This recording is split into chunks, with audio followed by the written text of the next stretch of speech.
بسم اللہ الرحمن الرحیم۔ اردو ریڈیو میں خوش آمدید۔ نیا مکان لیا تھا، بہت سستے میں ملا۔ سب کا کہنا تھا کہ گھر میں جنات کا بسیرا ہے، اسی لیے میں نے سورہ یاسین پڑھ کر پانی پر دم کیا اور گھر کے کونے کونے میں چھڑک دیا، اس بات سے انجان کہ یہاں ہندو جنات رہتے ہیں جو پانی چھڑکنے کے بعد بدک گئے تھے۔ میں ساری رات سارے کام کر کے کمرے میں سو گئی۔ ابھی گہری نیند میں تھی کہ اچانک آنکھ کھلی، لیکن کمرے کا منظر جان کر میری جان نکل گئی۔ گھر کے کام سے فارغ ہو کر میں آج کمرے میں آئی تو بہت تھکی ہوئی تھی۔ آج صفائی کا رہا سہا کام تو مکمل کر لیا تھا، مگر شدید تھکاوٹ کے باعث جسم کا جوڑ جوڑ دکھ رہا تھا۔ پلکیں نیند سے بوجھل ہو رہی تھی۔ بستر پر گرتے ہی آنکھیں بند ہونے لگیں اور چند پل کے بعد نیند کی دیوی نے مجھے اپنی آغوش میں لے لیا۔ رات کے کسی حصے میں اچانک میری آنکھ کھل گئی۔ نیا گھر، نئی جگہ تھی، اس لیے پہلے تو کچھ سمجھ نہیں آیا کہ میں کہاں ہوں، مگر ذرا دیر میں حواسوں نے کام کرنا شروع کیا تو میں نے ہاتھ بڑھا کر بلب آن کر دیا۔ سامنے موجود چیز کو دیکھ کر میں خوف سے اچھل پڑی۔ وہ کسی جانور کا کٹا ہوا سر تھا۔ یا اللہ، یہ سب کیا ہے؟ یہ کہاں سے آیا؟ میں دل ہی دل میں سوچتے ہوئے اٹھی۔ اسی وقت بدبو کا تیز بھپکا ناک سے ٹکرایا۔ اتنا شدید تعفن تھا کہ جی متلانے لگا۔ اس سے بھی زیادہ لرزا دینے والی چیز وہ خون تھا جو کمرے کی دیواروں، فرش اور دروازے پر جمع دکھائی دے رہا تھا۔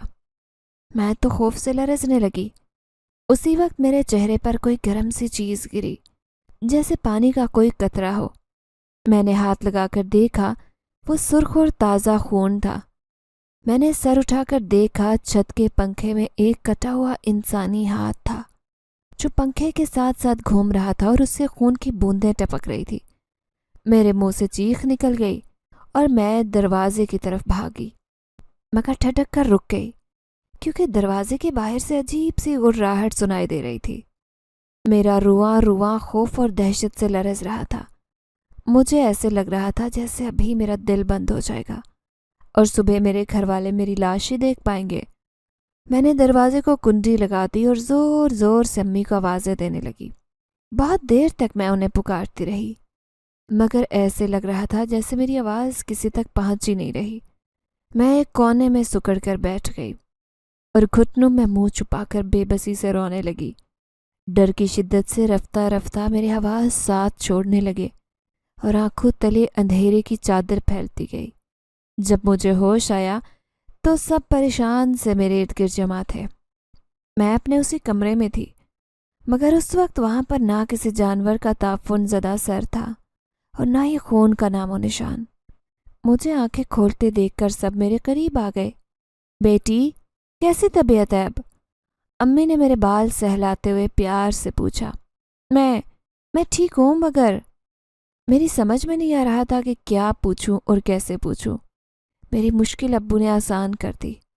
کیا ہوا تھا تمہیں بیٹی؟ صبح فجر کے وقت تمہاری ماں تمہیں جگانے آئی تو دروازہ اندر سے بند تھا۔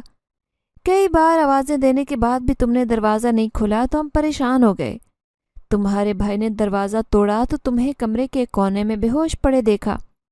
ابو نے فکر مندی سے مجھے دیکھتے ہوئے پوچھا تو میری آنکھوں کے سامنے رات کا منظر گھوم گیا اور میں بے اختیار کانپنے لگی۔ میں نے انہیں رات کو جو کچھ ہوا تھا وہ سب بتایا تو وہ سب پریشان ہو گئے۔ کہیں تم نے کوئی ڈراؤنا خواب تو نہیں دیکھ لیا رہا؟ جبران بھائی نے مسکراتے ہوئے کہا تو میں نے شکایت بھری نظروں سے انہیں دیکھا۔ آپ کو لگتا ہے میں جھوٹ بول رہی ہوں؟ میں نے روتے ہوئے کہا تو بھائی گڑبڑا گیا۔ ارے نہیں، میرا یہ مطلب نہیں تھا۔ دیکھو، کبھی کبھی ایسا ہوتا ہے نا کہ نیند میں ہم کوئی ڈراؤنا خواب دیکھ لیتے ہیں تو ہمارا شعور چونکہ سویا رہتا ہے اور لاشعور جاگ رہا ہوتا ہے، اس لیے لاشعور وہ چیزیں ایسے دکھاتا ہے جیسے وہ حقیقت میں ہو رہی ہوں۔ بھائی نے شعور اور لاشعور کی فلسفی پر لمبی سی تقریر جھاڑ دی۔ مجھے اس سب کا نہیں پتا، مگر مجھے یقین ہے کہ رات میں نے حقیقت میں وہ سب کچھ دیکھا ہے۔ اگر آپ میری جگہ ہوتے تو ادھر تقریریں کرنے کی بجائے اس وقت سامان باندھ رہے ہوتے۔ میں نے غصے سے کہا تو امی نے فوراً اس کی سائڈ لی۔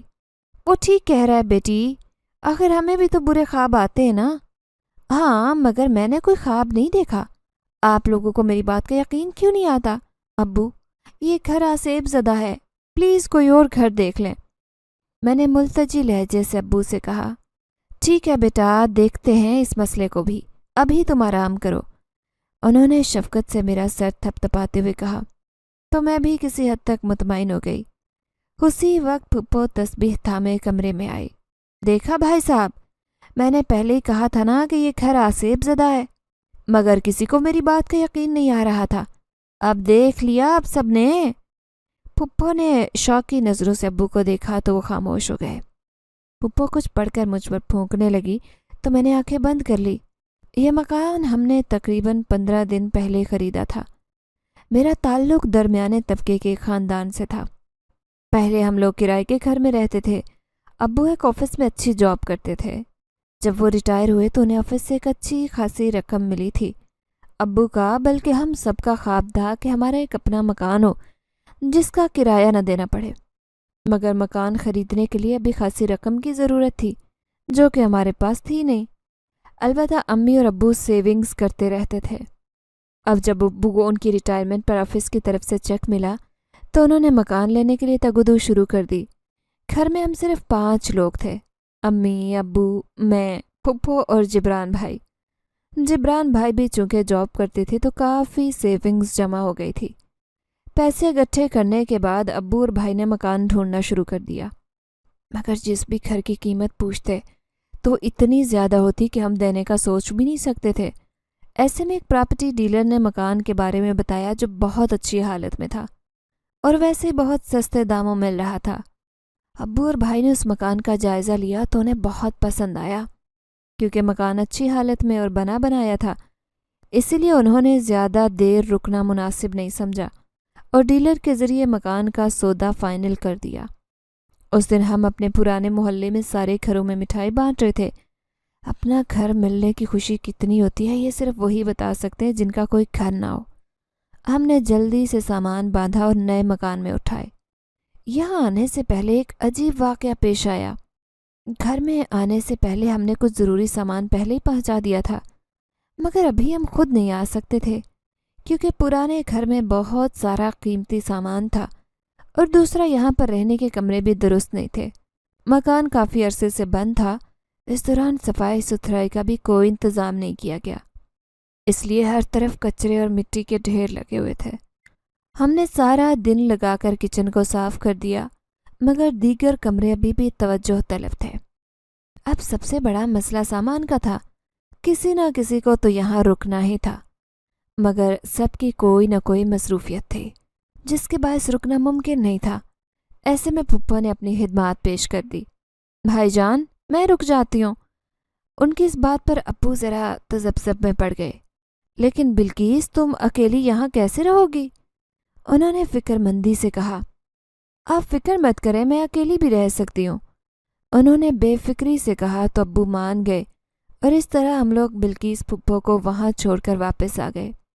ویسے بھی بلقیس پھپھو خاصی بہادر تھی. ان کے شوہر کی موت کے بعد کافی عرصے وہ اکیلی رہتی رہی تھی. لیکن صبح سے پہلے پھپھو کو واپس گھر دیکھ کر ہم ہکا بکا رہ گئے. ان کے چہرے پر ہوائیاں اڑ رہی تھی. ابو پریشان ہو گئے. بلقیس خیر تو ہے، تم صبح صبح سویرے سویرے یہاں؟ ابو نے پریشانی سے پوچھا تو بلقیس پھپھو نے لڑکھڑاتی آواز میں بتایا کہ ہمارے جانے کے بعد رات کا ایک پل بھی وہ سکون سے نہیں سو سکی. انہیں بعض عجیب و غریب آوازیں سنائی دیتی رہی جو انسانی آوازوں سے بالکل مختلف تھی مگر پھر بھی وہ وہیں رکی رہیں. مگر رات کے پچھلے پہر کسی نے ان کی چارپائی کو اٹھا کر زمین پر پٹک دیا جس سے ان کو اچھی خاصی چوٹ آئی. چارپائی الٹنے والا کوئی نظر نہیں آیا تھا.